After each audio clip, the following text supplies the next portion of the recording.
పెళ్లి కాని వారికి కూడా కొత్త పెన్షన్ రాబోతుందా? అసలు ఈ పెన్షన్ ఎవరి కోసం? ఏ వయసు నుంచి అర్హత ఉంటుంది?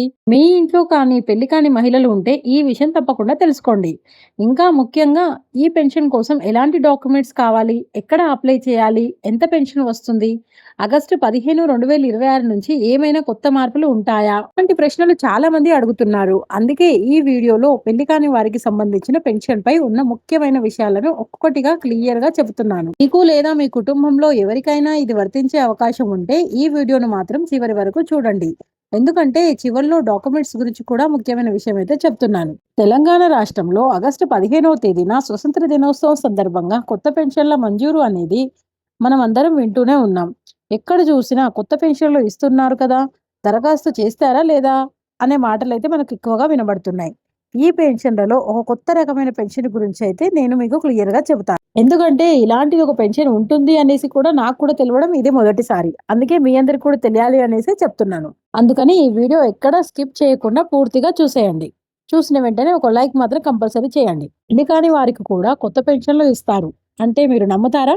అవునండి, నిజంగానే పెళ్లి కాని వారికి కొత్త పెన్షన్లు అనేది ఇవ్వబోతున్నారు. అయితే పెళ్లి కాని వారిలో కూడా ఇద్దరుంటారు, మగవారు ఆడవారు అనేసి. అందులో మగవారికైతే ఈ పెన్షన్లు తీసుకునే అవకాశం అయితే లేదు. కానీ కేవలం ఆడవారికి మాత్రమే, అది కూడా పెళ్లి కాని మహిళలకు మాత్రమే ఈ పెన్షన్లు ఇవ్వడం అనేది జరుగుతుంది. అయితే పెళ్లి కాని వాళ్లకు ఏ వయసు దాటిన తర్వాత ఈ పెన్షన్లను ఇవ్వడం జరుగుతుంది అంటే, ఇక్కడ గ్రామీణ ప్రాంతాలలో 30 సంవత్సరాలు దాటిన తర్వాత చేయూత పెన్షన్లు ఇవ్వడం అనేది జరుగుతుంది. అదేవిధంగా పట్టణ ప్రాంతాలలో అయితే మాత్రం 35 సంవత్సరాలు దాటిన తర్వాత వారికి చేయూత పెన్షన్లు మాత్రం మంజూరు చేయడం జరుగుతుంది. అంటే చాలా మంది అనుకోవచ్చు, ఏ విధంగా ఇస్తారు మేడం, వీళ్ళకు పెళ్లిళ్ళు ఇక కాదా, ఆ పెళ్లి అయిన తర్వాత ఏంటి పరిస్థితి అంటే, ఇక్కడ ఒంటరి మహిళల కేటగిరీలో 30 సంవత్సరాల తర్వాత వాళ్లకు పెన్షన్లు ఇవ్వడం అనేది జరుగుతుంది. 30 సంవత్సరాలు దాటిన గ్రామీణ ప్రాంతంలోని మహిళను కూడా ఒంటరి మహిళగానే పరిగణించడం అనేది జరుగుతుంది. అలాగే 35 సంవత్సరాలు దాటిన పట్టణ ప్రాంత మహిళను కూడా ఒంటరి మహిళగానే పరిగణించి ప్రభుత్వం ఒంటరి మహిళ పరిధిలో ఈ పెన్షన్లను అయితే ఇవ్వడం అనేది జరుగుతుంది. అయితే మీరు దరఖాస్తు చేసుకోవడానికి, సబ్మిట్ చేయడానికి కావాల్సినటువంటి డాక్యుమెంట్స్ ఏంటి అంటే, అన్ని పెన్షన్ల మాదిరిగానే అన్ని పెన్షన్ల కోసం అందరూ ఏ డాక్యుమెంట్స్ని సబ్మిట్ చేస్తారో వాటన్నిటిని కూడా మీరు సబ్మిట్ చేయవలసి ఉంటుంది.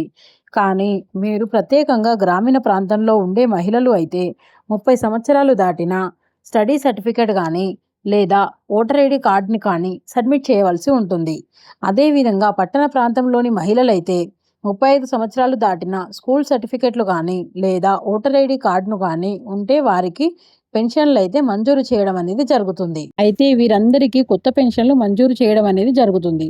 సో ఇలాంటి అవకాశం మళ్ళీ ఎప్పుడొస్తుందో తెలియదు కాబట్టి, ఇప్పుడు మీలో మీ ఫ్రెండ్స్ సర్కిల్లో ఎవరైనా ఉన్నా కూడా అందరికీ షేర్ చేసి ఈ వీడియోని వాళ్ళకి పంపించి వాళ్ళు కూడా అప్లై చేసుకునే విధంగా చూడండి.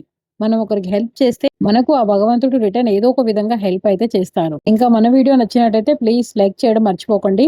కొత్త వాళ్ళు ఎవరైనా ఈ వీడియో చూస్తున్నట్లయితే ప్లీజ్ సబ్స్క్రైబ్ చేయండి. మరిన్ని ఇలాంటి ఎన్నో వీడియోస్ మీ ముందుకు తీసుకొస్తాను. మీ అందరి ఆశీస్సులతో నెక్స్ట్ వీడియోలో కలుద్దాం.